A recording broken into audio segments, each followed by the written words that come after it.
vais essayer de vous parler un petit peu de Pasteur Network et on va dire, de sa stratégie, ou on va pas dire en tout cas de son intention, pas de faire de la recherche participative réellement, parce qu'on ne peut pas dire que ce soit ça, mais de faire de l'interaction sans ces sociétés, pour dire les choses plus simplement. Donc, très rapidement, le Pasteur Network, c'est un réseau, c'est le réseau des Instituts Pasteur, composé de 32 instituts dans 25 pays sur les différents continents avec des instituts Pasteur, mais également ce qu'on appelle des instituts associés qui n'ont pas le nom d'Institut Pasteur, tels que par exemple Fiocruz au Brésil, le CERMES au Niger, euh, l'Institut Armand Frappier au Canada, ou bien l'Institut Stéphane Angelov à Sofia en Bulgarie, où je suis basé actuellement. Et donc le réseau des instituts Pasteur, donc le Pasteur Network, c'est des milliers de chercheurs, des dizaines de milliers de personnes autour du monde, avec 54 centres OMS nationaux, et également ce qu'on appelle les centres collaboratifs OMS, qui forment les chercheurs et les professionnels de la santé à certaines thématiques en lien avec les activités du réseau, et donc sont reconnus par l'OMS comme centres collaborateurs. Depuis 2022, le Pasteur Network a fait évoluer sa stratégie autour de quatre piliers. Donc, le premier, j'ai laissé en anglais, je vous m'excuserai, j'ai pas eu le temps de traduire. Donc, le premier pilier, c'est la préparation aux épidémies, notamment vu ce qui s'est passé avec le Covid et les pandémies éventuelles à venir. La deuxième, c'est vraiment soutenir la recherche, le développement et l'innovation. Le troisième sur lequel je vais revenir plus en détail, qui nous intéressera davantage, c'est tout ce qui est Knowledge Communities, donc communauté de savoir, le dernier qui est la bonne gouvernance et l'équité entre les partenaires. Donc là, bon, c'est plus en interne, mais c'est quelque chose de nouveau parce qu'avant, c'était un peu Paris-centré, vu que l'Institut Pasteur à Paris était finalement le responsable de ce réseau. Maintenant, même si Paris reste un des instituts les plus importants, qui finance notamment grandement le réseau, il n'empêche que on essaie dans le réseau d'être un peu plus équitable au niveau de la gouvernance. Donc, je parlais tout à l'heure de la troisième, tout à l'heure, du troisième pilier, donc Knowledge Communities, et ça m'a semblé, en réfléchissant un tout petit peu, être le pilier finalement qui pourrait le mieux finalement justifier une interaction au sens de société, parce que l'idée, c'est vraiment de construire et de développer des communautés de pratique, d'accord? Et également de créer des coalitions entre chercheurs et également ce qu'on appelle les enabling environments. Donc, ce sont les environnements en fait, qui faciliteront la mise en place euh, de projets de recherche et le développement finalement de leadership de scientifiques dans leurs différents contextes. Donc, quand on parle de communauté de savoir, on n'implique pas uniquement les scientifiques, ça implique toutes les parties prenantes autour de ces communautés de savoir, en priorité les chercheurs, mais on peut tout à fait euh, envisager, donc, dans le cadre de projets ou de formations, impliquer d'autres parties prenantes. Alors, je reprécise que, en fait, là, c'est une réflexion un peu personnelle que j'ai partagée quand même avec ma directrice et qu'elle a validée, parce que je ne voulais pas non plus parler au nom du Pasteur Network sans demander son avis. Et donc, j'ai appelé ça recherche participative et recherche communautaire au sein du Pasteur Network. Donc, j'ai fait un petit recensement, mais rapide, en fait, sur les différentes initiatives actuelles qu'on peut retrouver donc, au sein du Pasteur Network. Alors, quand je dis ça au sein du Pasteur Network, je parle là des membres du Pasteur Network. J'ai trouvé notamment qu'au Brésil, il y a un gros projet là, qui vient d'être accepté récemment par la Fondation Bill et Melinda Gates, qui est donc autour enfin, community-led, donc basé sur les communautés, des interventions basées sur le besoin des communautés, avec réellement un projet orienté climate change et notamment tout ce qui est la gouvernance des espaces publics avec les citoyens. Et pour m'être renseigné un tout petit peu sur ce projet qui n'a pas encore commencé parce que le prix de lancement a été obtenu à la fin de l'année dernière, il y a plusieurs associations qui sont en cours d'identification pour mettre en place ce projet. Il y a un autre projet qui a été mis en place, et ça, je le connais un peu mieux parce que je collabore avec l'Observatorio de Clima et Saúde, donc l'Observatoire Climat et Santé à Fiocruz, qui a travaillé donc notamment avec des associations qui vivent dans les favelas à Rio et qui sont allés voir donc cet observatoire pour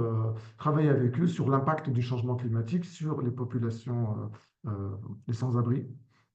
notamment après la pandémie. Donc, c'est une enquête qui est sortie en 2021 en collaboration entre cet observatoire et des associations qui vivent dans les favelas. Un autre travail que j'ai vu également, c'est l'Institut Pasteur à Dakar, donc au Sénégal, qui a travaillé notamment avec une ONG qui s'appelle Foundation for Innovative New Diagnostics, donc qui est une association internationale, par contre, mais qui a des cellules euh, dans d'autres pays, notamment au Sénégal, et qui a développé une collaboration donc avec l'Institut Pasteur de Dakar pour améliorer l'accès aux diagnostics essentiels et à renforcer la gestion des communautés cibles grâce aux approches de dépistage menées par les agents de santé communautaires. Donc, non seulement ils ont collaboré entre eux, mais ils ont aussi impliqué plusieurs centres de santé communautaires dans différentes villes du Sénégal. Et le dernier institut dans lequel j'ai trouvé également des recherches, euh, on va dire community-based, type boutique des sciences, type recherche participative, avec encore ici un gros financement, notamment du Wellcome Trust. C'est donc l'Institut Pasteur du Cambodge qui travaille notamment sur les différentes maladies infectieuses à transmission vectorielle, donc, notamment Zika, dengue, etc.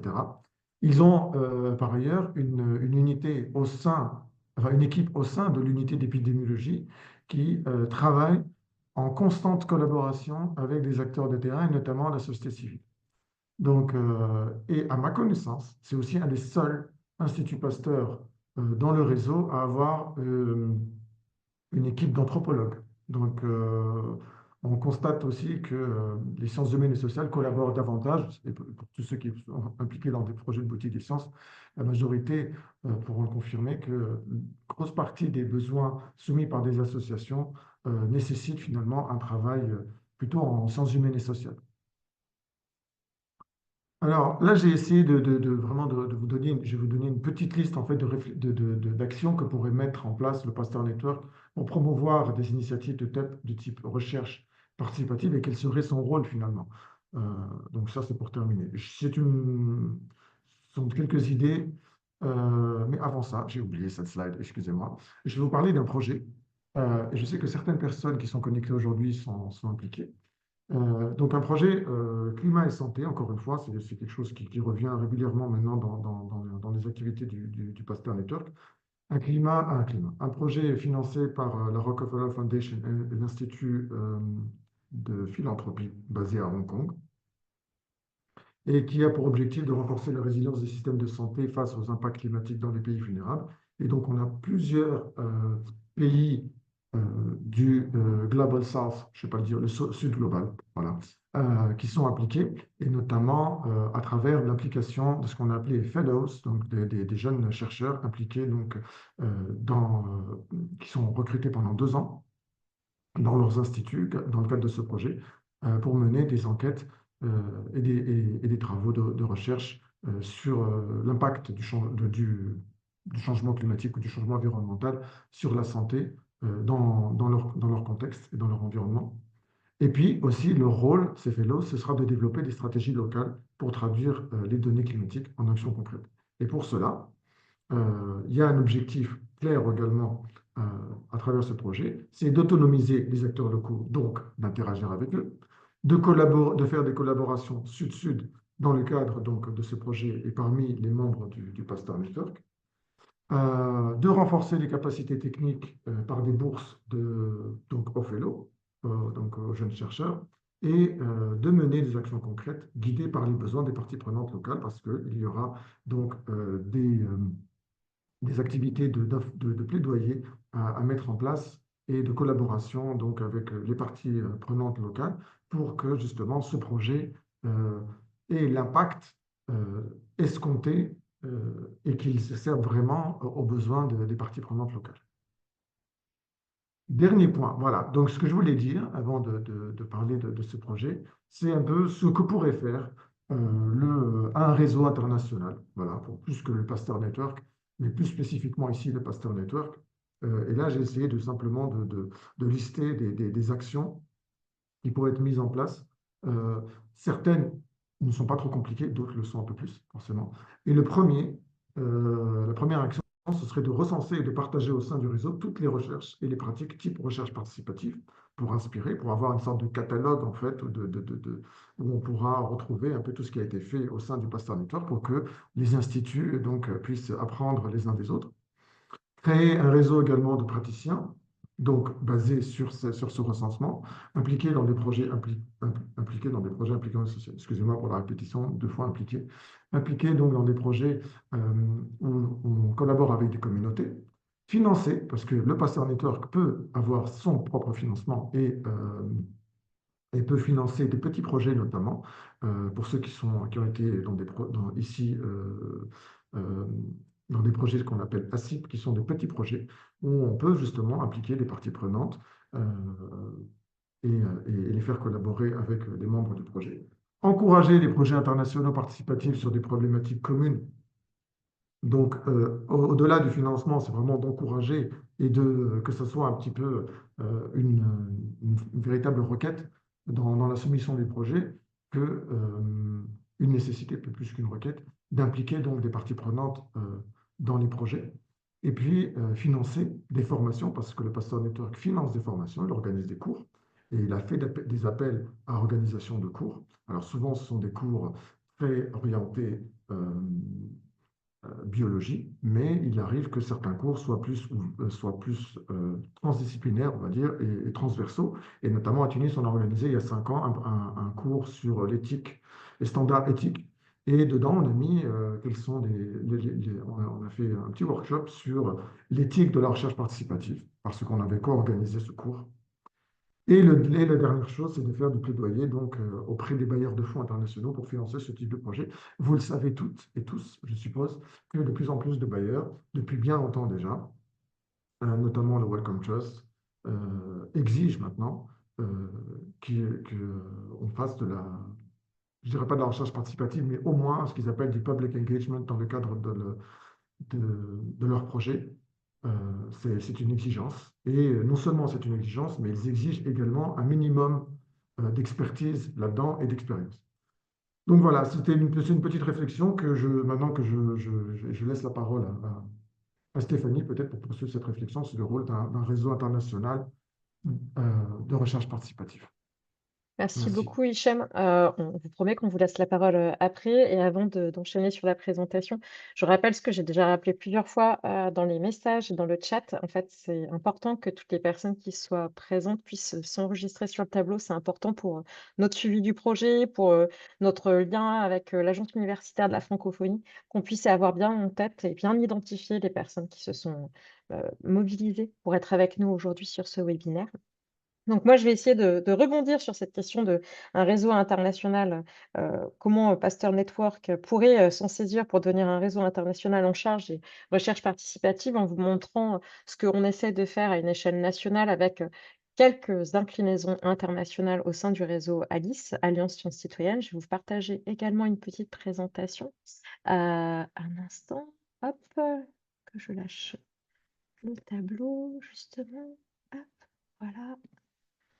Voilà, voilà. Alors je vais faire assez bref, sur l'histoire en fait, de la structure. Est-ce que c'est bon? Est-ce que vous voyez, toute ma toutes et tous ma présentation? C'est bon? J'ai pas de retour, personne ne me répond. Est-ce que c'est Non, non, OK? c'est bon, pardon. Merci beaucoup, merci. Donc moi, je vais vous présenter, le réseau national, Alliance Sciences Société, donc qui s'appelle ALICE. Très brièvement sur son histoire, parce que je pense que c'est intéressant que vous puissiez avoir, quelques éléments de repère, très généraux, sachant que moi, je n'étais pas là puisque je suis arrivée il y a peu de temps au sein, d'Alice. Je suis arrivée en septembre 2024 et le lien entre Alice et les boutiques de sciences et ben il se fait aussi par des personnes puisque auparavant, j'étais à la boutique des sciences de Montpellier où j'ai passé presque 3 années et je pense que c'est aussi important de rappeler que, voilà, on vit avec les dispositifs dans lesquels on s'implique et dans les structures dans lesquelles on passe et c'est aussi comme ça que les accroches se font. On vit tous cette relation aux interpersonnels pour créer des interprojets et je pense que c'est important de repréciser ces éléments. Donc sur les prémices d'Alice, l'association, en fait, en tant que telle, les dépôts des statuts en préfecture en France remontent donc à novembre 2014 avec, plusieurs actions qui ont été menées en amont pendant plusieurs années par les fondateurs de la structure. Dans la continuité, en fait, il y a vraiment une année un peu charnière, avec l'organisation d'un colloque forum pour une nouvelle alliance sciences-société en 2015, puis divers, jalons sur l'année 2017, dont sur la participation à la mission Houlier qui, a permis un petit peu de faire avancer les réflexions sur le sujet, que sur la mise en place d'un livre blanc spécifique à l'association Alice, sur, prendre la société de la connaissance au sérieux, qui, mettait en avant certaines initiatives portées au niveau national sur cette question sciences-société. Dans la continuité, la structure, associative se structure sur, les années 2018, 2019 avec à la fois un travail, de reconnaissance au niveau national, mais également une implication dans la mise en place du dispositif FONJEP Recherche qui a permis de financer pendant quelques années, c'est désormais malheureusement terminé, la mise en place de postes aidés au sein des associations sur, différents appels à projets qui permettaient d'avoir un poste qui, favoriser au sein des structures de jeunesse et d'éducation populaire le lien à des postes, spécifiques avec une aide qui, ne qui bénéficiait derrière d'une aide, au poste à hauteur de la moitié quasiment d'un poste chargé. Dans la continuité, il y a eu la mise en place d'une première formation pour les bénévoles et les adhérents de la structure associative Alice, qui favorisait ainsi une meilleure interconnaissance de la communauté, chose sur laquelle je reviendrai par la suite. Dans la continuité, il y a eu donc des temps forts qui se sont faits aussi dans différentes régions et le lien avec, le tiers secteur de la recherche qui, en tant que tel, est une notion assez importante pour Alice, qui vise à mettre en avant l'idée que, à côté, de l'enseignement supérieur et de la recherche, eh bien, il y a, le tiers secteur de la recherche qui contribue à la coproduction de la connaissance. En janvier 2023, deuxième formation de ce premier cercle qui permet, d'asseoir un peu plus cette, dynamique-là. Alors évidemment, Alice, c'est pas le seul sur ce créneau-là. Le lien avec, Sciences citoyennes paraît assez évident et c'est pour ça qu'il est important de bien avoir en tête que les choses n'ont pas pu se construire seules sur tous les jalons qui ont pu être faits. Les choses se sont faites parce qu'il y a eu une action, de coproduction entre des acteurs qui n'avaient pas forcément l'habitude de travailler ensemble. Et en 2023, l'association a fait face à un grand changement, puisqu'il y a eu une crise au sein de la structure qui a failli voir, disparaître la structure associative, mais qui a été, fortement, engagée et mobilisée par son bénévolat. C'est-à-dire que pendant 1 an et demi, il n'y a plus eu de salariés et l'association a complètement reposé sur, ses bénévoles impliqués, dans le bureau et dans le conseil d'administration qui ont, revu en fait le fonctionnement interne de la structure, qui ont revu la stratégie, qui ont revu un petit peu les orientations prioritaires et qui ont essayé aussi de s'ouvrir un peu plus à du partenariat, là où il y en avait peut-être pas tant par le passé. Donc l'année de rupture de 2023 amène aussi à un renouvellement et donc sur la fin de l'année 2024, j'ai été recrutée avec, une vocation, pouvoir, relancer un peu des nouveaux chantiers, pouvoir les asseoir, dans l'écosystème sciences-société tel qu'il avait évolué, à la fois, dans la composition hexagonale, mais également dans tout ce qui peut se passer dans, les liens avec, les différents réseaux à l'échelle européenne ou internationale qui, le constituent. Donc, qu'est-ce que c'est en tant que tel aujourd'hui Alice? Bah, c'est à la fois une logique un peu de think tank, donc, avec des groupes de travail qui ont, différentes vocations. J'y viendrai juste après, avec l'idée de produire des documents, qui vont, être un petit peu sur les différentes grandes orientations fondatrices de la structure. À la fois, comment on finance le tiers secteur de la recherche? Quelle est l'épistémologie des recherches participatives? Quel lien au territoire on peut mettre en œuvre entre, des actions qui sont menées plutôt, habituellement entre des grands instituts de recherche ou par le biais de petites structures, dans différents, territoires, que ce soit des boutiques des sciences, que ce soit des dispositifs qui peuvent s'y affilier, voire, des dispositifs complètement en dehors des cases actuellement, mais qui se rapprochent de la philosophie des boutiques des sciences. Au-delà de cette, réflexion think tank, il y avait effectivement aussi une vocation à travailler sur une logique de plaidoyer, en traduisant ces différents, documents issus, de la dynamique, du think tank en note de plaidoyer, qui puissent, derrière être des propositions à faire remonter à des niveaux, de différents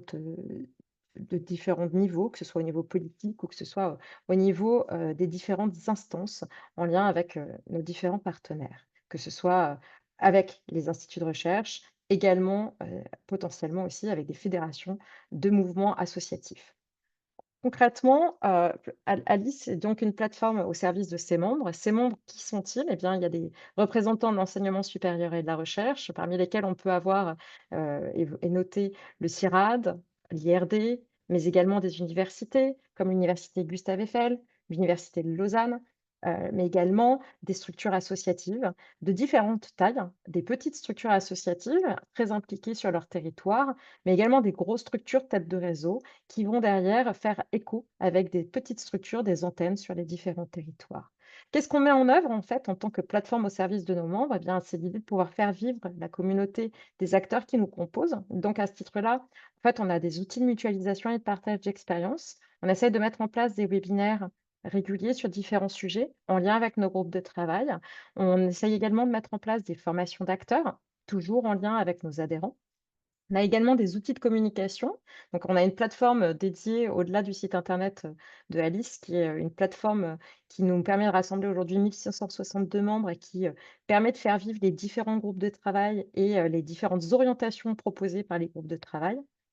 On a également, évidemment, des différents outils en cours de reconstruction, parce que le site internet est en pleine refonte. L'idée de pouvoir mettre en place des newsletters qui soient peut-être des newsletters thématiques pour pouvoir mieux faire vivre les groupes de travail. Et puis, il y a des outils, de sensibilisation à construire, évidemment en lien avec le réseau francophone des boutiques des sciences, mais pas que, sur c'est quoi les recherches participatives, comment en parler, à qui en parler et tout ce travail de pouvoir ouvrir la dynamique des recherches participatives à des acteurs qui n'en sont pas encore complètement au fait, qui en font sans le savoir ou qui n'ont pas encore véritablement à cœur d'en faire, pour pouvoir mieux leur expliquer la démarche. Et donc les différents groupes de travail, parce que je pense que c'est un point important, y compris en lien avec, ce qu'a pu évoquer Hichem juste avant sur, à quoi peut servir un réseau, international. Eh bien, on essaie de capitaliser dans un groupe de travail dédié sur ce qui a été produit par Alice, mais aussi sur ce qui a été produit plus largement sur les recherches participatives. Et donc là, je fais écho au point que Hichem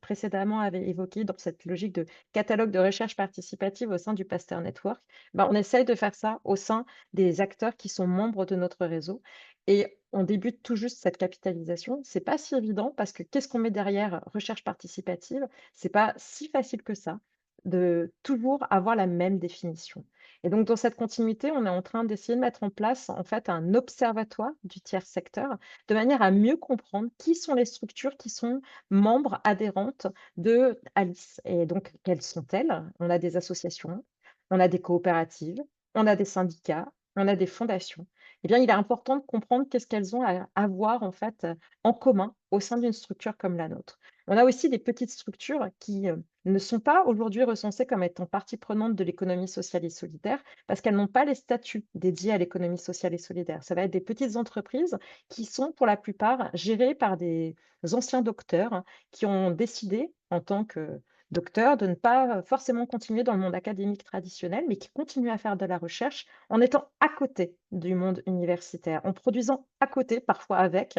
le monde universitaire. Et donc ces structures-là, elles ont aussi un statut un peu hybride qui fait aussi souvent face à une réelle précarité parce qu'ils font, des réponses à des appels à projets comme n'importe quelle autre structure qui serait, considérée comme de l'ESS, mais qui n'ont pas, en tant que telles, un statut particulier. Et donc cette, compréhension de qui sont nos membres, c'est une logique assez importante pour pouvoir identifier derrière les formations qu'il est nécessaire de pouvoir, leur prodiguer et prodiguer en parallèle aux personnes qui ne sont aujourd'hui pas forcément,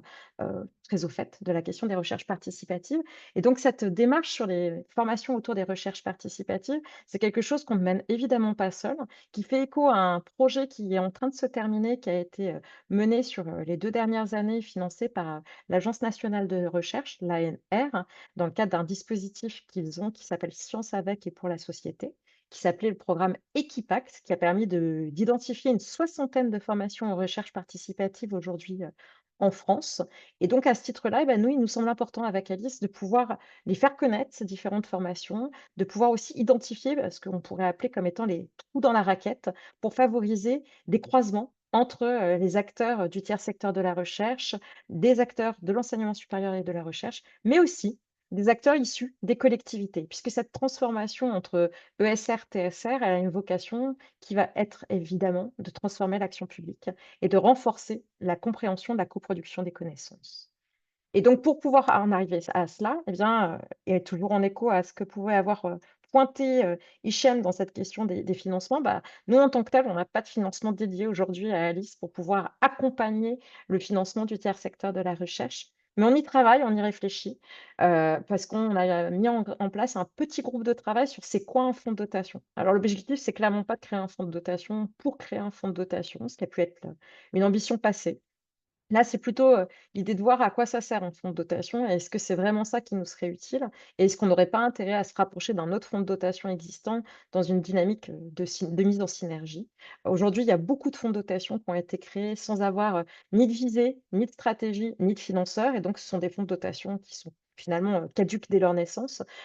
Objectivement, ce qu'on essaie de faire dans ce petit groupe de travail, c'est de réfléchir à l'intérêt de mettre en place un outil de philanthropie pour financer les recherches participatives et là-dessus, on travaille avec d'autres acteurs comme l'Institut français du monde associatif, par exemple. Plus largement, cette réflexion sur le fonds de dotation, elle vient aussi nourrir toute notre réflexion sur le financement du tiers secteur de la recherche, où là, en fait, on prend part à d'autres réflexions avec d'autres groupes d'acteurs sur le monde associatif en tant que tel, hein, et sa pérennité dans ses financements et notamment sur la nécessité d'avoir une reconnaissance de la subvention qui aujourd'hui est assez souvent mise à mal dans de nombreux contextes extrêmement, compliqués pour le monde associatif qui se retrouve, de plus en plus, confronté à des possibilités de ne plus avoir, de subventions, heu, au fonctionnement et uniquement des subventions au projet et qui derrière se traduisent aussi par, l'absence de conventionnement et donc des financements d'une année et demie.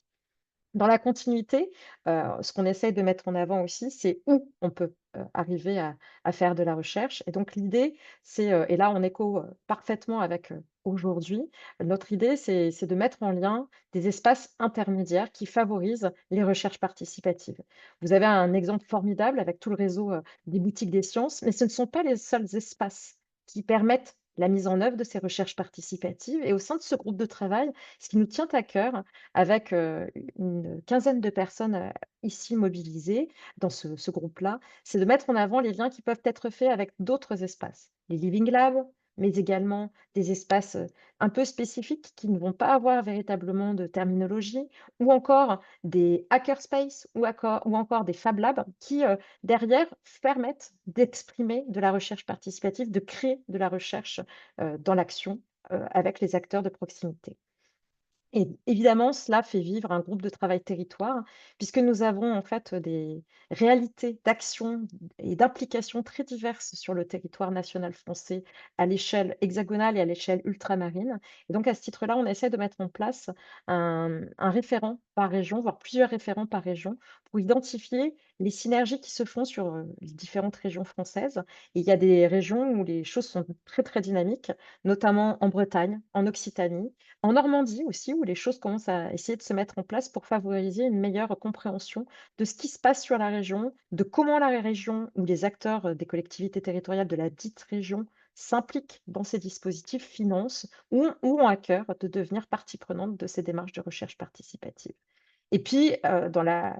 continuité de la notion de territoire, eh bien, et encore une fois en lien avec aujourd'hui, on aimerait aussi, relancer une dynamique internationale au sein d'Alice puisque, nous avons quelques partenaires, quelques adhérents qui travaillent, à l'échelle internationale comme l'Université de Lausanne, comme Action contre la faim, mais également comme le GRET, qui sont des structures adhérentes à Alice et qui croient en fait à cette plateforme de rapprochement sciences-société pour faire valoriser à la fois les démarches de publication qu'ils peuvent faire, mais aussi pour pouvoir faire du lien avec comment derrière ils suivent des projets sur les territoires qui sont en dehors de l'espace, national et comment cela peut à la fois nourrir, la compréhension internationale depuis, les différentes publications qu'ils font, à, la mise en œuvre de synergies sur différents projets. Et c'est également en ce sens qu'on essaye de se rapprocher de tous les mouvements type réseaux régionaux multi-acteurs qui favorisent une compréhension de la coopération décentralisée dans les différents, territoires, internationaux. Puis après on a différents groupes projets qui favorisent des interactions spécifiques entre différents acteurs. Donc voilà, concrètement, Alice, c'est une plateforme qui, favorise une mise en relation entre différents acteurs. On a à cœur, derrière de pouvoir, id mettre en œuvre finalement cette idée de plaidoyer au niveau, national hein, sur, à quoi peut servir, le rapport sciences-société. On a plein d'autres choses qui peuvent être envisagées. On est en lien aujourd'hui, avec différents autres, acteurs de l'enseignement supérieur et de la recherche. Il y aura peut-être des choses qui naîtront sur des thématiques très précises qui peuvent se faire écho à cette notion de climat, de santé, qui aujourd'hui, est partie prenante de nombreux programmes de recherche participative en écho à ce que Hichem pointait sur la question de la philanthropie internationale, sur les rapports sud-sud, mais aussi pleinement en écho à tout ce que Myriam a pu mettre en avant, quant à la réalité de ce qui est porté aujourd'hui, par, la Boutique des sciences, et par plus largement par toute la dynamique Institut Pasteur à Tunis. Donc on sent qu'il y a beaucoup de choses sur cette dynamique-là. Mais finalement, ce qui nous importe au sein d'Alice, c'est aussi de favoriser les interdisciplinarités et l'idée de pouvoir, passer d'un univers à un autre. Voilà, très brièvement, j'espère, une présentation qui vous aura permis de peut-être un peu mieux comprendre l'intérêt d'un réseau national comme est Alice et pour la continuité, on est en lien avec, des acteurs, en Suisse qui s'intéressent, à pouvoir voir émerger quelque chose de similaire, sur leur territoire, puisqu'ils aimeraient avoir un réseau national qui, comme ça, favorise l'émergence et le rapprochement entre les acteurs. Et une fois encore, ce que nous menons, nous ne pouvons pas le mener seuls. Nous avons besoin, de toutes les personnes qui sont membres de notre réseau et de tous les réseaux avec lesquels nous travaillons. Et le réseau des boutiques des sciences, est à ce titre assez exemplaire.